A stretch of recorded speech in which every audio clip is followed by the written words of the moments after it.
Can I say at the outset, stories about my political death are exaggerated. My majority is 12,000. It was small, the last one, but it's now 12,000. Sorry, you've been talking a lot today, and I'm trespassing now on your drink, so I will only speak for about 5 minutes. I'm the newly appointed transport spokesperson. I want to hear as much as talk to you. I couldn't come today, but my door is open. I do want to hear people from the industry, from every walk of life about our transport policy and how we achieve net zero. So please do accept that invitation. A safe, reliable transport system is essential to economic prosperity, public health, social and regional cohesion, national security, and our very existence as a sovereign state. Countries such as Switzerland and Japan see their transport system, particularly their rail system, as the lifeblood of the economy. For too long, the UK has taken a piecemeal approach to transport, with little thought given to connectivity or integration, and a stop-start approach to investment, rationalisation, and planning for the future. The absolute imperative to develop a net zero transport strategy thus provides a real opportunity, not only to combat climate change and air pollution, but almost as importantly, to create a coherent, integrated, multifaceted transport system that drives the green economy of the future forward, rather than forever holding it back. Zemo Partnership's delivery roadmap for net zero transport in the UK highlights 6 issues that must be addressed. I'm pleased to say my party recognises these are indeed critical priorities.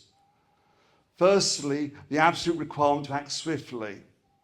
In the United States, the Inflation Reduction Act has committed more than $370 billion in incentives and programmes to accelerate action on climate and energy.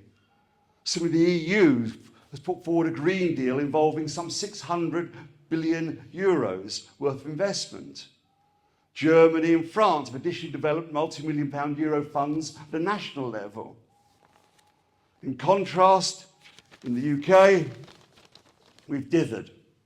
Under the previous government, we've hesitated, deflected and demurred, both on net zero strategy and transport. We cannot afford further delays, and part of my role as constructive opposition is to hold Labour's feet to the fire on this. Secondly, Zemo talks about taking a multi-path approach to decarbonising transport. We not only have to invest in electric vehicles, charging infrastructure, and net zero public transport, but we must also promote active travel, encouraging walking and cycling. These are things that are absolutely critical to our net zero goals. We need a stable policy.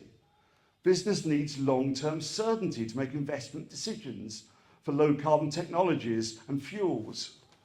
The chaotic U-turns under the previous government simply wasted time and undermined the rail industry, electric vehicle manufacturing and regional development. I've talked to some of you already about your fears, but still, Labour have not absolutely said whether they're going to go back to 2030 or stick to or let it slip to 2035, and where the actual limits are there, which vehicles go into which category. Industry needs that certainty. We're only 6 years away, for goodness sake. The time has come to make firm decisions and stick to them. Applying net zero, the 5th priority, so the 4th priority for Zemo on the roadmap is applying net zero solutions across the whole UK economy. Our net zero strategy should be the bedrock of our industrial strategy. A plan of action is required to shorten supply chains, bring manufacturing and green jobs to this country, talk to Chinese manufacturers about bringing EV vehicle manufacture into the UK. Fifthly, we need to deliver at national, regional, local level. I'm a liberal. Localism is part of our DNA. What I'm really talking about here, though, is subsidiarity, with decisions made at the most practical level.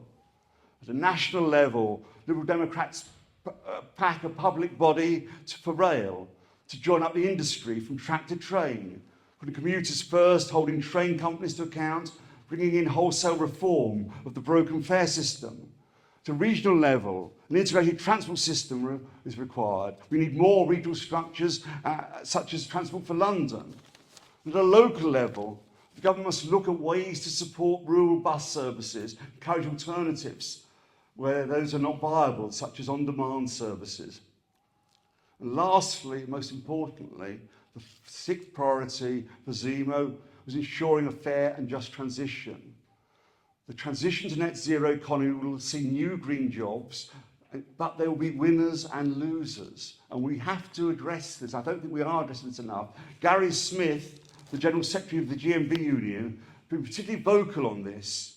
He was quoted on a Spectator session the other day as saying, for every job you can point to that's going to be created, I'll point to 10 that are being lost. Now, I'm not saying we should accept those arguments, but nor should we ignore them. We have to address those fears. Those are really important. But it's not just about getting cheap cars from China. We need to address those issues. And that's something we have to think through. And that's what we mean about industrial strategy and bringing manufacturing back to this country. We saw the same with why ULEZ was introduced in London. We were not critical of ULEZ, it being expanded. But the way it was done, without the mitigation we asked for, which belatedly arose, that should have to happen first, because otherwise we just produce losers who will feel aggrieved. We don't need that. We need to work out how we do this properly. I'm conscious I'm in danger of straying beyond my time.